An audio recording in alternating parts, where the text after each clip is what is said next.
नमस्कार दोस्तों, मेरा नाम है अजय और आप देख रहे हैं ब्लडी डार्क हॉरर। तो आज की एक इंटरेस्टिंग स्टोरी में आपका स्वागत है। आज की जो स्टोरी है वो काले जादू के ऊपर है।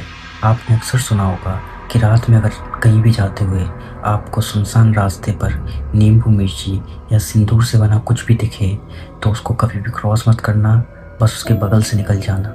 तो चलिए जानते हैं कि लोग ऐसा क्यों कहते हैं। एक रात विकास नाम के व्यक्ति के साथ ऐसी घटना घटी कि उसके बाद वो कभी भी रात में बाहर अकेले नहीं निकलता। तो बिना किसी देरी की वीडियो करते हैं स्टार्ट। विकास जो था वो ग्वालियर का रहने वाला था। एक देर रात वो काम से घर लौट रहा था, तभी उसे रास्ते में नींबू मिर्ची दिखाई दिए। विकास जो था वो थोड़े ओपन माइंडेड था और थोड़ा कंजूस था। वो इन सब बातों पे थोड़ा नहीं मानता था। उसने सोचा, वाह, मुझे रास्ते में नींबू मिर्ची दिखाई दे गए, चलो इन्हें मैं ले जाता हूँ। विकास हंसी मजाक में वो नींबू मिर्ची उठाया। वो नींबू मिर्ची बिल्कुल ताज़ा थे। उसने सोचा, बढ़िया है, वैसे भी घर पे नींबू ख़त्म हो गए हैं तो इसी का मैं, गर्मी भी बहुत है तो घर जाके मैं इसका नींबू मिर्च पानी बना लूँगा। विकास वो नींबू मिर्ची लेकर घर पहुँच गया। घर वो जैसे पहुँचा ही है, उसने नींबू मिर्ची साइड रख दी और वो खाना बनाने में लग गया। जैसे तैसे उसने खाना बनाया। विकास अकेला रहता था। उसने खाना बनाया और कुछ देर बाद जब रात में खाना खाने के बाद वो ऐसे ही मोबाइल चला रहा था तो उसे याद आया, अरे मैं तो नींबू भी लाया था, वो रास्ते में डले थे, तो चलो उसका नींबू मिर्ची बनाते हैं, गला भी बहुत सूख रहा है और थोड़ी एनर्जी भी मिलेगी। तो वो जैसे ही किचन की तरफ जाने को हुआ ही है, वहाँ जब जाके देखता है कि वहाँ पे कोई नींबू मिर्ची थे ही नहीं। जबकि विकास को याद है कि मैंने नींबू मिर्ची किचन में ही रखे थे। उसने सोचा शायद मैं बहुत थक गया हूँ इसलिए मैं भूल गया कि शायद मैंने नींबू मिर्ची कहाँ रख दी। चलो कोई दिक्कत नहीं, मैं कल देखता हूँ। ये सब बोल के विकास सोने को अपने बेडरूम में गया। जैसे ही वो बेडरूम में गया, उसने अपने बेड के ऊपर से चादर हटाई और क्या दिखता है कि वो नींबू मिर्ची उसके बेडरूम के चादर के नीचे थी। उसके बेड पे नींबू मिर्ची रखे थे। उसने सोचा कि ये नींबू मिर्ची यहाँ कैसे आई। फिर उसने सोचा कि शायद मैंने ही नींबू मिर्ची रखे होंगे। और उसने नींबू मिर्ची लिए और वो सीधे किचन में गया और उसने इस नींबू को जैसे काटा ही है, शिकंजी बनाने के लिए, वो नींबू अंदर से पूरा लाल निकला। विकास ने सोचा कि शायद ये सड़ चुका है या ख़राब है, तो विकास ने फिर वो फेंक दिया। और ऐसे ही करते विकास ने सोचा, अरे यार अब क्या करूं, अच्छा खासा नींबू था पर वो भी ख़राब निकला, अब तो गला भी सूख रहा है। तो अपने विकास ने सोचा जब कुछ नहीं हो सकता अब मैं सो जाता हूँ। विकास फिर अपने बेडरूम में गया और सो गया। फिर आधी रात के 3 बजे विकास को अपनी किचन से ज़ोर से बर्तन गिरने की आवाज़ आई। विकास झट से उठा। उसने सोचा कहीं बिल्ली तो नहीं आ गई है, बिल्ली कहीं मेरा दूध तो नहीं पी लेगी। वो झट से तो किचन की तरफ दौड़ा है। वो जैसे ही किचन की तरफ पहुंचा है, उसने देखा किचन के कोने में फ्रिज के पास कोई तो एक औरत है जो कि ज़मीन पर बैठी है और फ्रिज खोलकर वो पुराना खाना खा रही है। उस विकास को सोचा कि ये कौन आ गई इतनी रात को कि मेरा खाना खाएगी। विकास ने जोर से आवाज़ लगाई, ये कौन है तू, मेरी इतनी रात को मेरे घर कैसे कुछ चूहा है क्या जो मेरा लोग खाना खाने आई है, कोई चोरी करने आई है। ये सब बोल के विकास का हुआ ही है।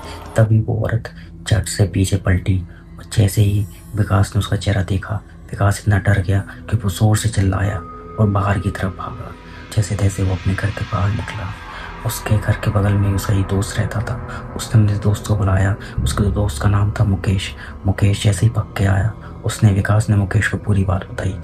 विकास ने बोला कि मेरे किचन में एक चुड़ैल बैठी जो पूरा खाना खा रही है, जो बड़े अजीब तरीके से वो मुझे घूर कर देख रही थी, तभी मैं दौड़ कर यहाँ पे आ गया।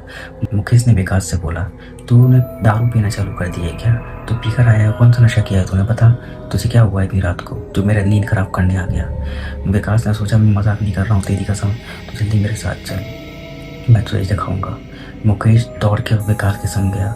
उसने भी देखा, मैं भी देखूंगा कौन है इसके किचन में। जैसे ही वो दोनों वहाँ पहुँचे तो वहाँ पे कोई नहीं। ये सब देखकर मुकेश को जोर से गुस्सा आया और फिर मुकेश ने विकास से बोला, तू पागल है क्या, इतनी रात को आ गया मेरी नींद खराब करने, तुझे और कोई नहीं मिला इतनी रात को। तो फिर विकास जो है वो बहुत डर गया। उसने बोला, यार मुझे नहीं पता क्या हुआ, तू आज रात मेरे संग ही सो जा, मुझे बहुत डर लग रहा है। मुकेश ने बोला, चल ठीक है, लेकिन एक शर्त पर, तो मुझे सुबह सुबह पोहे खिलाने ले जाएगा। क्योंकि मुकेश भी थोड़ा कंजूस था। ये दोनों एक ही टीम के थे, दोनों कंजूस। तो चलने का, चल ठीक है मैं तुझे खिला दूंगा। मुकेश भी विकास के साथ ही उसी घर में सो गया और 3:30 बजे रात के इन दोनों को फिर से किचन से आवाज़ आई बर्तन गिरने की। विकास फिर से डर गया। मुकेश ने बोला, अरे कोई नहीं, बिल्ली होगी, देखते हैं जाके। मुकेश विकास को संग में ले गया। उसने देखा वहाँ पे फिर से वही औरत बैठी थी। मुकेश को विश्वास नहीं हुआ कि जो कौन है, और जैसे ही उसने मुकेश ने उस औरत के कंधे पे हाथ रखा है, वो औरत पीट करके बैठी थी, मतलब उल्टा। तो फिर मुकेश ने उसकी शक्ल नहीं दिखाई, वो पीट करके बैठी थी। तो मुकेश ने उसके कंधे पर ऐसे हाथ रखा, ए कौन हो तुम, इतने रात को यहाँ पे कैसे आई हो? तो फिर उस औरत ने झट से पलट के देखा है। उस औरत की आंखें लाल थी, उसके आधा चेहरा जला हुआ, आधा चेहरा सड़ा हुआ, उसकी ज़बान इतनी यहाँ बाहर लटक रही थी, और वो बोली, अब मैं तुम दोनों को खा जाऊंगी। वो औरत जो कोई भी है, उसका इतना बोलना हुआ ही है कि इन दोनों को इतना डर लगा कि इनने ज़ोर से दौड़ लगाई। उस सीधे भागे बाहर की तरफ, भागते गए और पास ही के एक मंदिर में जाकर रुके। वो सीधे उस मंदिर के गेट के अंदर तक पहुँचे। वहाँ एक पुजारी सो रहा था। पुजारी को जगाया कि पंडित जी सुनिए, उठिए, हमारे संग ऐसी बात हो गई।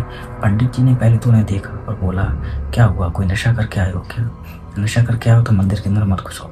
और उन्होंने दोनों ने बोला, नहीं पंडित जी, हम मजाक नहीं कर रहे हैं, सच बात है। पंडित जी ने बोला, अब तुम यहीं रुक जाओ, रात का टाइम है, रात के टाइम कुछ नहीं हो सकता, सुबह चल के देखूंगा। तो वो दोनों भी उसी पंडित के संग मंदिर में ही सो गए, वहीं पे गेट पे। तो सुबह होते ही वो पंडित को अपने घर के ले गया। पंडित इस विकास के घर पे गया है मुकेश के साथ। तो पंडित ने देखा इसकी किचन में हर जगह सामान बिखरा पड़ा है, जैसे कि रात में वहाँ पे कोई ने बहुत ही ज़्यादा शोर शराबा हुआ हो, किसी ने बहुत सारा सामान पटका हो। मुझे समझ में नहीं आई। पंडित ने एक मंत्र पढ़ के दिया और बोला, ये काला धागा है, पूरे घर के आसपास बांध दो, और ये पानी है, घर के चारों दिशाओं में छिड़क दो। वैसे विकास पंडितों पर विश्वास करता नहीं था, लेकिन विकास के साथ जब कल जो भी रात में हुआ, उसके बाद विकास को इतना डर लगा कि उसने पंडित की बात चुपचाप मान ली और उसने धागा बांध दिया और चारों दिशाओं में पानी छिड़क दिया। उस दिन के बाद विकास को कोई भी ऐसी चीज़ फिर मिली नहीं, कुछ भी ऐसा फील नहीं हुआ कि फिर से वो औरत दिखी हो उसे।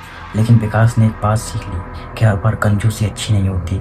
उस दिन के बाद से विकास ने रास्ते में डली हुई चीज़ें उठाना बंद कर दी। ये कहानी हमें किसी और ने नहीं, बल्कि खुद विकास ने भेजी है।